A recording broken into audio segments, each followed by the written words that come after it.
So hello everyone, welcome back to another video.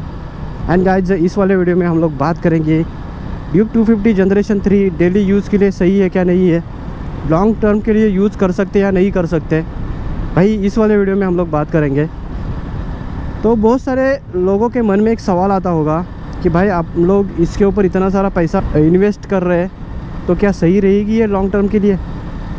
और मुझे comment भी आया था सेम टॉपिक के ऊपर, तो मैंने सोचा कि एक वीडियो हो जाए इस टॉपिक के ऊपर, क्योंकि बहुत सारे वीडियो मैंने इसके एसेसरीज़ के ऊपर, इसके प्रॉब्लम्स, उसके प्रॉब्लम्स के सॉल्यूशंस और बहुत सारी चीज़ें में इसके अच्छी बातें बुरी बातें इसकी ऐसे ऐसे टॉपिक के ऊपर वीडियो बनाई है ना भाई। तो मुझे लगा कि एक वीडियो इस टॉपिक के ऊपर हो जाए।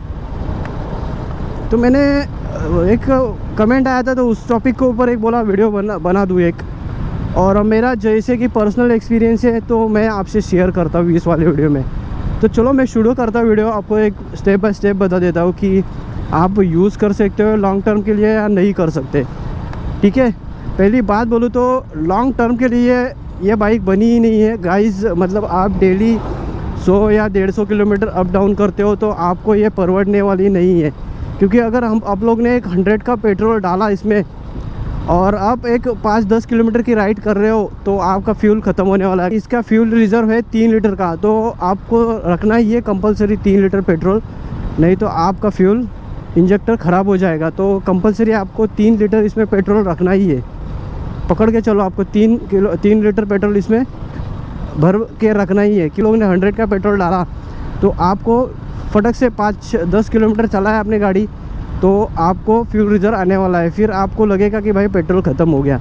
एक टॉपिक है भाई, क्योंकि एवरेज तो इसको, मतलब एवरेज की बात करूँ तो गाइज आपको एवरेज मिलता है इसको गाँव वाले रोड पे या सिटी में चलाते हैं ना, तो भाई आपको ये मतलब मेरे ख्याल से 25 का एवरेज देती होगी ये, मेरे ख्याल से मतलब देती है, क्योंकि मैं 1 साल से यूज़ कर रहा हूँ इसको। अगर इस टॉपिक के ऊपर एवरेज के ऊपर एक वीडियो चाहिए आपको तो मैं डायरेक्टली आपको दिखा दूँगा वीडियो कि 1 लीटर में कितना जाती है। मतलब हाईवे टू हाईवे नहीं चलाऊंगा मैं, गांव साइड चलाऊंगा, सिटी में चलाऊंगा, ट्रैफिक में चलाऊंगा, फिर आपको दिखाऊंगा।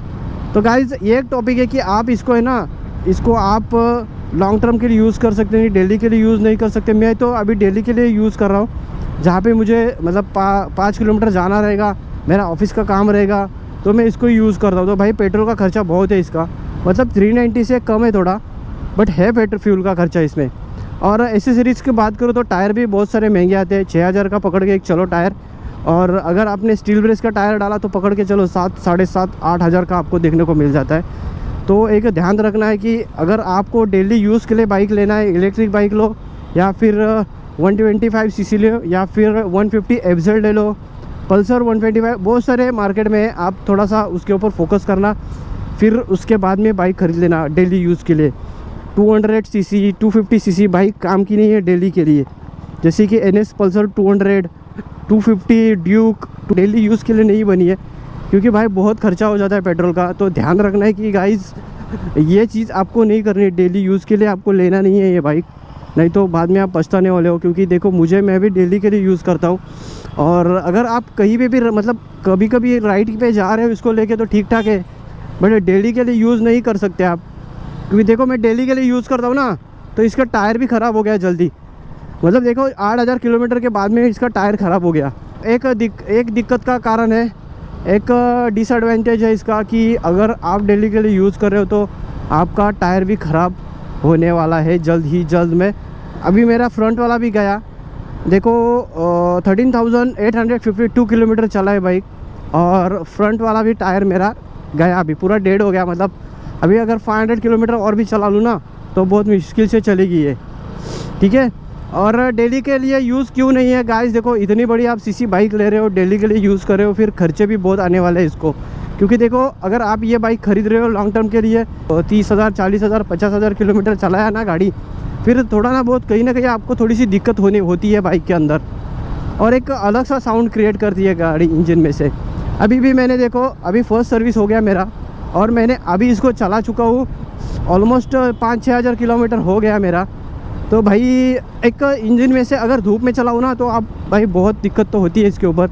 मतलब एक अलग सा इंजन का साउंड निकल के आ जाता है धूप में। क्योंकि अभी सर्विस हुआ नहीं इसका, अभी सर्विस होना बाकी है। एक अगर सर्विस करूँ तो भाई खड़ाखड़ हो जाएगी। और मेन चीज़ है डेली यूज़ के लिए पेट्रोल। तो गाइस पेट्रोल की बात करूँ ना तो भाई पेट्रोल बहुत ज़्यादा इस पीती है गाड़ी ये पेट्रोल। और 390 से थोड़ी सी कम है, बट ज़्यादा है ही, पकड़ के चलो ज़्यादा पी लेती है ये। तो एक चीज़ ध्यान रखनी है कि गाइस अगर डेली के लिए यूज़ कर रहे हो ना बाइक, तो इसके साथ में एक इलेक्ट्रिक बाइक ले लो तो भाई मोस्ट आपका बढ़िया तरीके से फ़ायदा होने वाला है। क्योंकि अगर लॉन्ग ड्राइव के लिए आप इसको लेके जा रहे हो ना तो भाई खर्चा बचाओगे आप। इसको नहीं, इलेक्ट्रिक गाड़ी लेके जाओगे ना तो आप खर्चा बचाओगे।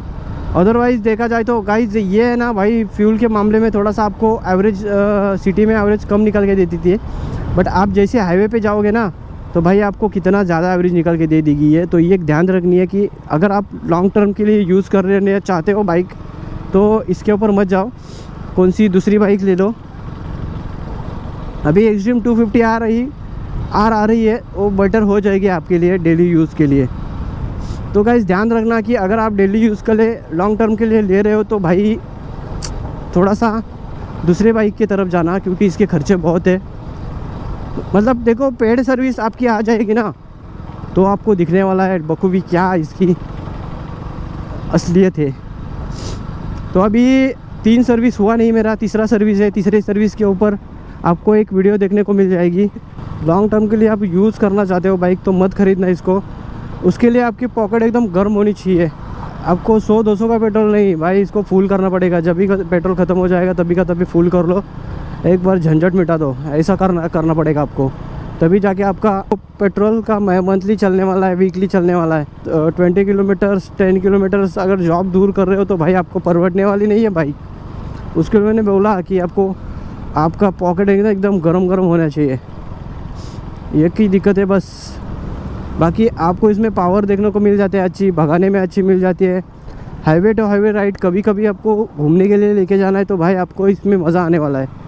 अगर आपका पेड सर्विस आता है तो भी आपका भाई 3-4 हज़ार रुपये जाने वाला है मंथली। मतलब जितना भी ये सर्विसिंग आएगा तो आप 2-3 महीने के बाद में पकड़ के चलो आपका। और अगर इंजन का काम कुछ निकला तो भाई गया फिर काम से। आप रेगुलर इसको चला नहीं सकते, आपका फ्यूल का बहुत खर्चा हो जाता है। और जैसे आप चलाते हो ना, जैसे मतलब एक बाइक ओल्ड हो जाती है ना तो वैसे आपको खर्चा ज़्यादा बढ़ जाता है बाइक का, कि आपको एवरेज अच्छा खासा निकल के नहीं मिलने वाला है इसके अंदर। आपको मतलब 20-25 का एवरेज निकल के दे देगी आराम से, बट डेली यूज़ के लिए उतना एवरेज नहीं होता है। आपको डेली यूज़ के लिए 50+ चाहिए होता है एवरेज। मैं चाहता हूँ कि अगर आपको एवरेज चाहिए तो इसके ऊपर मत जाना, और अगर आप पावरफुल बाइक चाहिए तो इसके ऊपर जाना। और डेली यूज़ के लिए भी ये यूज़ मत करना गाइस बाइक, क्योंकि ये डेली यूज़ के लिए बनी भी नहीं है बिल्कुल भी, क्योंकि बहुत खर्चे हैं इसके। और गाइस जैसे कि आपको पता है मैंने मेरा पर्सनली एक्सपीरियंस आपसे शेयर किया है, और मुझे तो गाइस बता दूं कि मैंने तो इसके ऊपर बहुत सारे अच्छे वीडियो बुरे वीडियो बनाए हैं, बट अभी एक टॉपिक मुझे याद आया और उसके ऊपर कमेंट भी आया था तो मैंने वीडियो बना दिया। अगर वीडियो आपको अच्छी लगी है और आप अगर एवरेज की तरफ जाते हो तो आपको एवरेज निकल के नहीं देने वाली है।